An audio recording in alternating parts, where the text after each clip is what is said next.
Le père de ma petite amie s'est jeté sur nous avec un pied de biche pour me tester, alors je lui ai enfoncé les doigts dans les yeux de toutes mes forces. Maintenant, il a non seulement perdu la vue, mais aussi sa famille. Je sors avec Jada depuis la 6e et nous sommes maintenant en seconde. Nos familles se sont toujours très bien entendues, à une exception près. Son père et ses 3 frères aînés ont cette habitude de me tester constamment pour voir si je suis assez bien pour elle. Au début, c'était de petites choses. Son père me demandait de l'aider à changer un pneu sous une pluie battante pour voir si je me plaindrais. Ses frères cachaient mes clés de voiture avant nos rendez-vous pour tester ma patience. Une fois, ils m'ont enfermée dans leur sous-sol pendant 20 minutes pour voir si j'allais paniquer. Jada et sa mère leur ont dit d'arrêter à plusieurs reprises. Sa sœur a même menacé de ne plus leur parler, mais ils ont continué, disant qu'ils veillaient simplement sur elle. Mes parents n'étaient pas au courant parce que, honnêtement, je pensais que ça finirait par passer. Vendredi dernier, j'avais ce pressentiment que quelque chose se préparait. Mes parents étaient en voyage, et Jada et moi avions prévu un rendez-vous dans un restaurant italien du centre-ville pendant que sa famille explorait la ville. Pendant tout le dîner, je n'ai cessé de regarder par-dessus mon épaule. Nous sommes partis vers 20 et 1:0 et avons commencé à marcher vers l'endroit où j'étais garée. Nous nous tenions la main et discussions d'un film que nous voulions voir quand soudain, un homme massif, tout de noir vêtu avec une cagoule a surgi entre 2 voitures en courant vers nous. Il tenait un pied de biche levé au-dessus de sa tête. Jada a crié si fort que mes oreilles en ont sifflé. Je n'ai pas réfléchi, j'ai juste réagi. Alors qu'il s'approchait, je suis allée droit vers son visage, et j'ai enfoncé mes doigts dans ses yeux avec toute la force que j'avais. Le son qu'il a produit était horrible. Il a lâché le pied de biche qui a résonné sur le béton. Il est maintenant au sol, se couvrant le visage et hurlant. Ma main droite me lance. Et quand je baisse les yeux, il y a du sang sur mes doigts. Mon index et mon majeur me semblent foulés. C'est là que Jada commence à faire de l'hyperventilation et à dire « Oh mon Dieu, c'est mon père ». Encore et encore. Je reste là, en état de choc complet. Des gens commencent à sortir du restaurant et quelqu'un appelle déjà le 911. L'ambulance arrive en peu, être 5 minutes. Son père est toujours au sol et le sang suinte à travers ses doigts. Puis sa mère, ses frères et sa sœur arrivent en courant dans la rue parce qu'ils ont entendu le vacarme. Sa mère voit son mari au sol et perd complètement les pédales. Les flics arrivent et commencent à séparer tout le monde. Ils me demandent ce qui s'est passé, qui a attaqué en premier, si je connaissais l'agresseur. Je leur dis tout honnêtement. Ils disent que je suis hors de cause pour le moment car c'était clairement de la légitime défense, mais qu'ils resteraient en contact. Ils ont dû appeler mes parents qui étaient à 4 heures de route.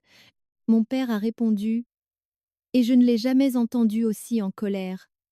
Il hurlait sur la famille de Jada au téléphone, demandant quel genre de jeu tordu il jouait. Au moment où mes parents sont arrivés, il était passé minuit. Nous sommes tous allés à l'hôpital où se trouvait son père. La salle d'attente s'est instantanément transformée en zone de guerre. Son père disait qu'il voulait porter plainte. Il a dit « Je suis allé trop loin et il me testait juste ». Ses frères le soutenaient, disant que je suis violent et dangereux. Jada pleurait et criait après son père, demandant à quoi il s'attendait. Sa mère était complètement silencieuse, fixant son mari comme si elle ne le reconnaissait pas. Ma mère s'est interposée entre tout le monde et a dit « S'il porte plainte, nous porterons plainte en retour pour agression ». Puis le médecin est sorti. Il a dit que son père avait définitivement perdu la vue de l'œil droit. Les dégâts étaient trop graves. Il s'en remettra éventuellement, mais cet œil est perdu. La pièce est devenue silencieuse. Mon père m'a pris à part et a dit « On prend un avocat ». Il s'est avéré que le restaurant avait des caméras de sécurité qui ont tout filmé. Les images montrent un homme masqué avec une arme chargeant 2 adolescents. C'est un cas d'école de légitime défense. Mais c'est là que tout s'est vraiment effondré. 2 jours plus tard, la mère de Jada appelle la mienne. La sœur de Jada nous raconte que leur père ne laisse pas son œil tranquille. Il n'arrête pas de le toucher à travers le pansement. d'appuyer dessus. Le médecin a dit que s'il ne s'arrêtait pas, il pourrait aussi endommager l'autre œil. Sa mère se cache dans sa chambre parce qu'elle ne peut plus le regarder faire. Jada va prendre de ses nouvelles et le trouve dans la salle de bain, sans pansement, se fixant dans le miroir avec les 2 mains près de son visage. Quand elle lui demande ce qu'il fait, il répond très calmement que, s'il ne peut pas voir d'un œil, il ne devrait pouvoir voir d'aucun des deux. Et elle remarque que ses ongles sont positionnés juste au bord de son bon œil.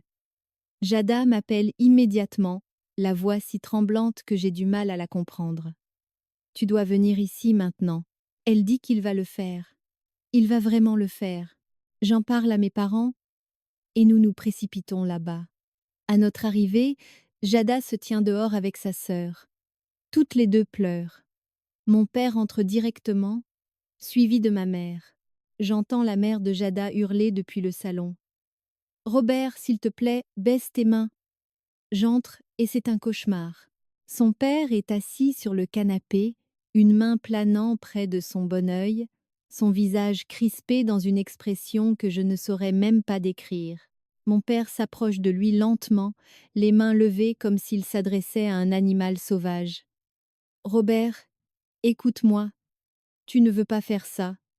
Mais le père de Jada n'écoute pas. Il marmonne pour lui-même quelque chose à propos de l'équilibre et du fait qu'il ne peut plus se regarder en face. L'aîné de Jada, Tyler, essaye aussi de le raisonner, mais sa voix se brise quand il dit « Papa, allez, ce n'est pas toi », c'est là que la mère de Jada craque. Elle commence à sangloter en disant « Je ne peux plus faire ça, je ne peux pas te regarder te détruire ». Elle regarde ses filles et dit quelque chose qui glace toute la pièce. « Les filles, allez faire vos valises. Nous partons ce soir. » Tyler se met immédiatement sur la défensive. « Quoi? Tu vas vraiment l'abandonner maintenant ?» La mère de Jada se tourne vers lui, et je n'ai jamais vu quelqu'un paraître aussi épuisé. « Cela fait des années que je prévois de partir, Tyler. Je suis restée pour vous, les enfants, en espérant qu'il change. Mais ça, dit-elle en désignant son mari, c'est la goutte d'eau. » Le frère cadet, Jordan, s'interpose entre eux. « Alors tu te défiles quand papa a le plus besoin de toi ?»« C'est dégueulasse, maman. Ce qui est dégueulasse, dit-elle en haussant le ton, c'est que votre père a terrorisé un adolescent avec une arme et qu'au lieu de prendre ses responsabilités, il se punit lui-même. J'en ai fini de cautionner le comportement toxique de cette famille. » La sœur de Jada pleure de plus belle. « Est-ce que tout le monde peut arrêter de se battre, s'il vous plaît ?»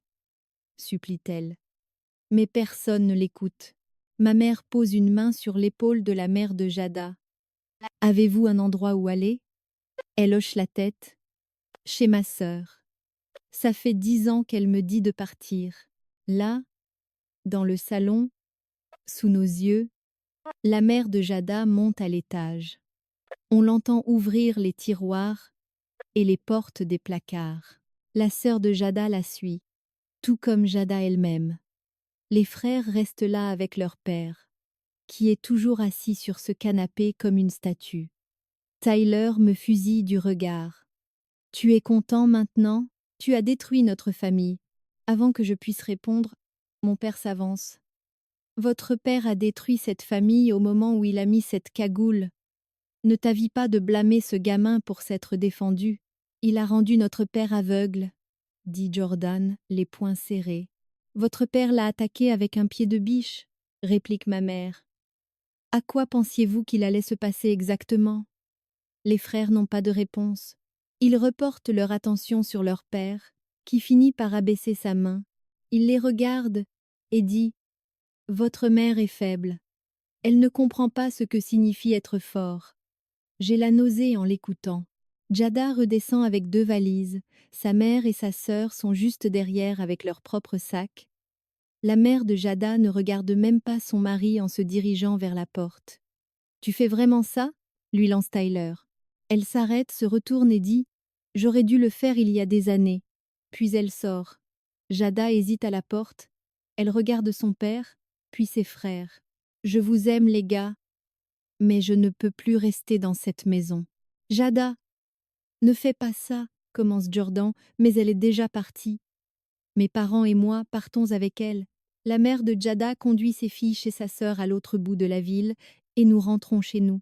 Cette nuit-là, je n'arrive pas à dormir. Ma main est toujours douloureuse à cause de l'impact et je ne cesse de rejouer la scène dans ma tête. Le lendemain matin, mon père s'assoit avec moi pour une discussion sérieuse. Il me dit: je pense que tu devrais laisser un peu d'espace à Jada pendant quelques semaines. Laisse sa situation familiale se calmer. Je ne veux pas, mais je sais qu'il a raison. Pourtant, Jada et moi nous envoyons des textos sans arrêt. Elle me dit que l'appartement de sa tante est petit mais sûr. Sa mère cherche déjà un endroit à louer. Mais les textos qui m'inquiètent sont ceux concernant son père. Il n'arrête pas de m'appeler, écrit-elle, genre toutes les heures. Qu'est-ce qu'il dit? Parfois il s'excuse. Parfois il est en colère. Parfois il respire juste dans le téléphone, sans rien dire. Ça me donne des frissons. Je fais des captures d'écran des messages, juste au cas où. Ses frères commencent aussi à appeler. Tyler m'envoie un SMS qui dit simplement: c'est ta faute. Jordan est plus direct. Tu as tout gâché. Tout laisse Ice. À l'école, ça empire. Je marche vers mon cours de 3e heure quand Tyler me bouscule violemment dans le couloir. Il me frappe si fort que je m'écrase contre les casiers et mon épaule me fait mal. Il marmonne: c'est ta faute, et continue de marcher. Je commence à prendre en photo chaque SMS injurieux qu'il m'envoie. Il y en a beaucoup. Tyler me traite de psychopathe. Jordan dit que j'ai détruit leur famille et que je vais le payer.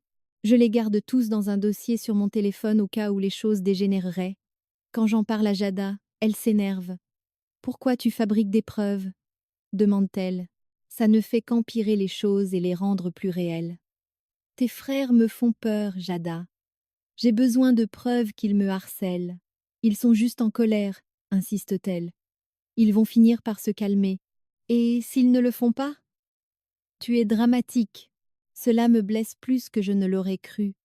Nous ne nous sommes jamais vraiment disputés, pas comme ça. Je lui dis que j'essaie juste de me protéger et elle répond que j'en fais une affaire d'État. Nous raccrochons sans avoir vraiment résolu quoi que ce soit. Le lendemain à l'école, tout explose.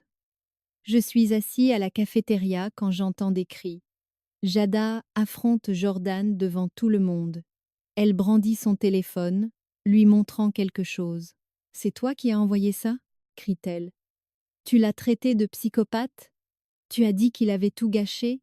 Le visage de Jordan devient rouge. « Il a tout gâché. Papa est handicapé à cause de lui. Papa l'a attaqué avec une arme. » Hurle Jada. Qu'est-ce qu'il était censé faire? Se laisser tabasser? Les gens sortent leur téléphone. Je les vois enregistrer. Jordan hausse le ton, s'approchant de Jada. Tu as choisi un mec au hasard au détriment de ton propre père. Papa est assis à la maison avec un seul œil à cause de ton petit ami, et tu agis comme s'il était la victime. C'est lui la victime, hurle Jada. Papa est celui qui... Papa le testait. C'est ce qu'on fait, et ton petit ami psychopathe est allé beaucoup trop loin. Un professeur finit par intervenir, les séparant, mais le mal est fait. À la fin de la journée, les vidéos sont partout. Des gamins que je ne connais même pas en parlent. Quelqu'un l'a envoyé au père de Jada. Cette nuit-là, le téléphone de Jada sonne. C'est son père. Elle met le parleur parce que ses mains tremblent trop pour tenir l'appareil. « Jada », dit son père en pleurant. « Jada, s'il te plaît. J'ai besoin de te voir. Papa, je ne pense pas que... J'ai perdu la vue. J'ai perdu ta mère. Je ne peux pas te perdre aussi, bébé. S'il te plaît, viens me voir. » Jada me regarde. Je ne sais pas quoi dire. Sa tante secoue la tête pour dire non, mais Jada craque déjà. « D'accord, papa. Je viendrai demain. » Le lendemain, je propose de l'accompagner. Elle dit que ça ne fera qu'empirer les choses. Alors elle y va seule. Je reste chez moi, anxieux, vérifiant mon téléphone toutes les 5 minutes. 3 heures plus tard, elle revient, l'air secoué. Elle s'assoit sur mon canapé et fixe le mur pendant 1 minute avant de pouvoir parler. La maison est un désastre, finit-elle par dire. De la vaisselle partout, le linge qui s'empile, et mon père est affreux. Son pansement est sale, et il ne se douche visiblement plus et ne mange plus correctement. Est-ce qu'il s'est excusé? Elle hésite. Il a agi presque normalement pendant environ 1 heure. On a parlé de l'école, de chez ma tante, de trucs normaux. Et juste avant que je parte, il m'a demandé quelque chose. Quoi? Il a demandé si je pensais que tu avais réussi. Je ne comprends pas. Réussi quoi? Le test. Elle me regarde, les yeux vides. Il a dit: ton petit ami t'a vraiment bien défendu, alors je suppose qu'il a réussi, non? Comme si tout cela n'était encore qu'un test, comme si rien de ce qui s'était passé n'était mal. Je sens la colère monter en moi, froide et tranchante. Il pense toujours qu'il avait raison. Il croit sincèrement que c'était un test légitime qui a simplement mal tourné, dit Jada, la voix brisée. Il ne pense pas avoir fait quoi que ce soit de mal. Je lui demande de but en blanc. Est-ce que ton père a déjà admis avoir eu tort sur quoi que ce soit? Elle se tait, vraiment silencieuse, pendant 1 minute entière. Puis elle admet: il trouve toujours un moyen de tout justifier en disant qu'il protège la famille ou qu'il donne des leçons. Cette réalisation s'installe entre nous. Je n'ai pas affaire à quelqu'un qui a fait une erreur et s'en veut. J'ai affaire à quelqu'un qui est psychologiquement incapable de prendre ses responsabilités. D'une certaine manière, c'est plus terrifiant qu'une simple colère. Au cours des jours suivants, je n'arrive pas à décrocher. Quelque chose dans toute cette situation me ronge. Sans le dire à personne, je me rends chez le père de Jada quand je sais que ses frères sont au travail. Je frappe à la porte. Il ouvre, ayant l'air encore pire que ce que Jada a décrit. Mal rasé, les yeux creusés, la maison derrière lui sentant les poubelles et le linge sale. Qu'est-ce que tu veux? Demande-t-il. Pas hostile. Juste fatigué. Je ne sais pas, j'admets. Je suppose que je voulais voir si vous alliez bien. Il me laisse entrer. Je sors mon téléphone et commence à enregistrer, prétendant vérifier un message. Je ne sais même pas pourquoi je le fais. Être que j'ai besoin de le comprendre. Être que j'ai besoin de preuves. Être que j'ai juste besoin de tourner la page. Nous nous asseyons dans son salon et il commence à parler. Au début, c'est juste un radotage sur la difficulté de tout cela, comment il n'arrive pas à s'habituer à n'avoir qu'un œil, comment la perception de la profondeur a disparu. Puis il dit quelque chose qui me glace le sang. Mes fils ont encouragé les tests, admet-il. Ils en ont fait une compétition entre eux. Ils n'arrêtaient pas de me pousser à faire un dernier grand test, quelque chose qui prouverait vraiment que tu en valais la peine. Le pied de biche, c'était de la folie. Je le sais, mais je ne pouvais pas reculer sans avoir l'air faible devant eux. Ils pleurent maintenant, mais ils ne prononcent jamais les mots « je suis désolé ». Ils continuent de justifier, d'expliquer, de rationaliser. Je repars avec cet enregistrement qui me brûle la poche. Je fais une énorme erreur. Je le montre à Jada. Je pense qu'elle a besoin de l'entendre, qu'elle comprenne que ses frères ont poussé son père à faire ça. Mais quand je le lui joue, elle ne réagit pas comme je l'attendais. Tu l'as enregistré? Dit-elle, la voix basse et dangereuse. Tu es allé chez mon père dans mon dos, et tu l'as enregistré sans permission. Jada, tu as besoin d'entendre ce qu'il a dit sur tes frères. Tu traites ma famille comme des suspects, hurle-t-elle, comme si nous étions des criminels contre lesquels tu dois monter un dossier. Ta famille est instable. J'essaie de protéger. Tu es obsédé par l'idée de prouver que tu as raison au lieu de simplement passer à autre chose. Nous avons une dispute massive. Elle dit que j'empire tout, que je ne sais rien lâcher, que je transforme son drame familial en mission personnelle. Je soutiens que sa famille est réellement dangereuse et qu'elle est dans le déni. Elle sort en tempêtant. Elle ne répond plus à mes textos pendant 2 jours. Quand elle finit par appeler, sa voix est différente, distante, défensive. J'ai confronté mes frères, dit-elle, et ils étaient tous assis ensemble à la maison quand je suis arrivée. J'ai exigé des réponses sur ce que papa a dit, sur le fait qu'il l'aurait poussé à faire le test. Qu'est-ce qu'ils ont dit? Tyler a juste souri. Il a dit: il passe devant ta maison parfois. J'ai le cœur qui s'arrête. Quoi? Je lui ai demandé ce que ça voulait dire, et il a dit: rien, probablement. Juste comme ça, l'air de rien. Puis Jordan a ri. Jada, c'est une menace. Je sais, murmure-t-elle, mais ce sont toujours mes frères. Je ne veux pas croire qu'ils feraient du mal à qui que ce soit. Mais tu as peur. Longue pause. Ouais, je suis terrifiée. Les choses s'accélèrent après ça. Un matin, mon père sort vers sa voiture et trouve une longue et profonde rayure gravée à la clé sur le côté conducteur. Ça part de la portière avant jusqu'au pare-choc arrière. Il n'y a pas de preuves, mais nous savons tous qui a fait ça.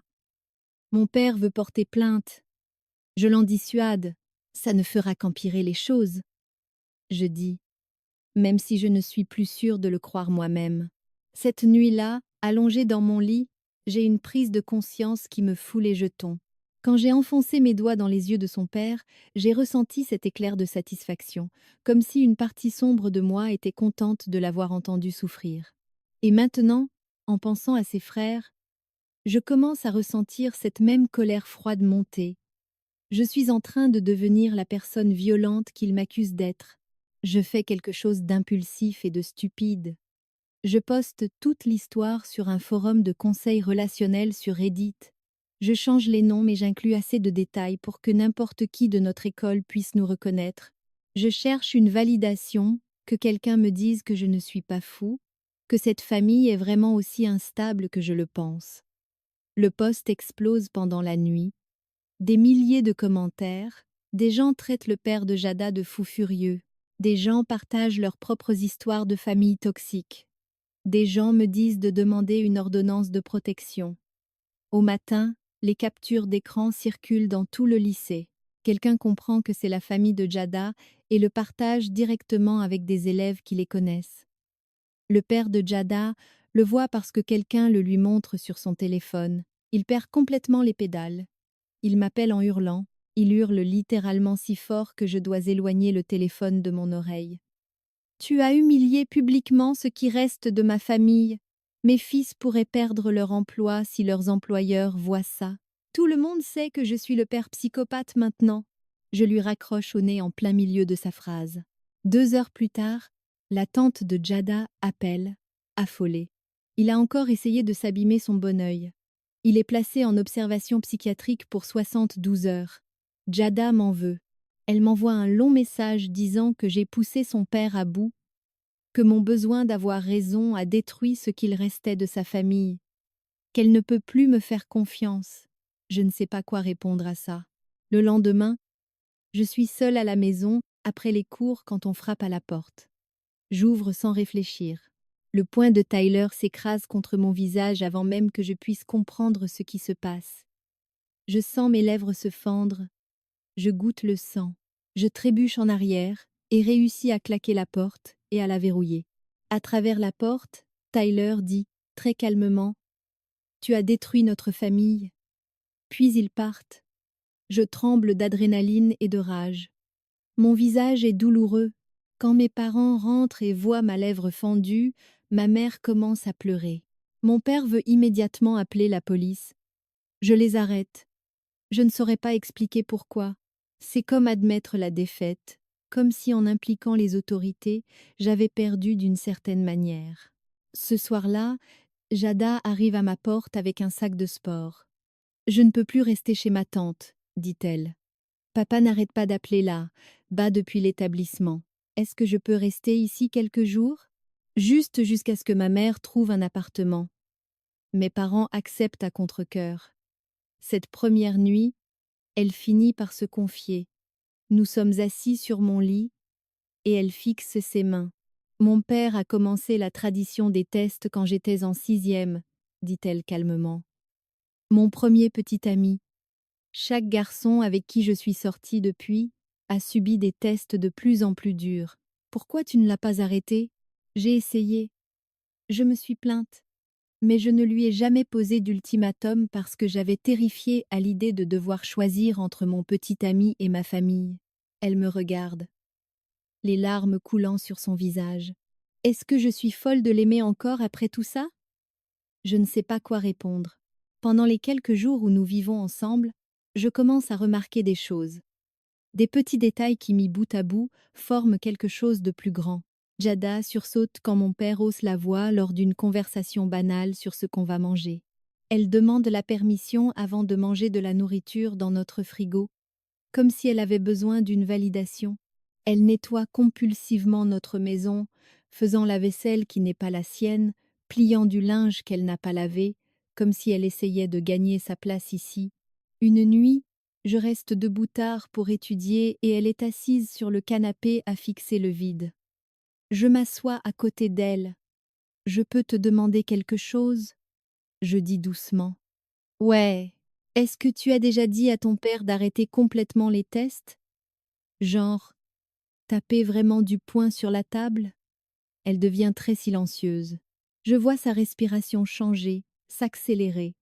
Jada, je me plaignais, finit-elle par dire, sa voix étant à peine un murmure. Mais je n'ai jamais donné d'ultimatum parce que j'avais peur de devoir choisir entre mon petit ami et ma famille. Tu l'as déjà dit, parce que c'est vrai. Elle pleure maintenant et je lui prends la main. Puis elle dit quelque chose qui change tout. Mon père m'a dit, 2 jours avant le restaurant, qu'il prévoyait quelque chose de grand. Je me fige complètement. Quoi? Il m'a fait promettre de ne pas te prévenir. Il a dit, le vrai danger n'arrive pas avec des avertissements. S'il ne peut pas le gérer, il n'est pas digne de toi. Le sol vient de se dérober sous mes pieds. Elle savait. Elle savait que quelque chose arrivait et elle n'a rien dit.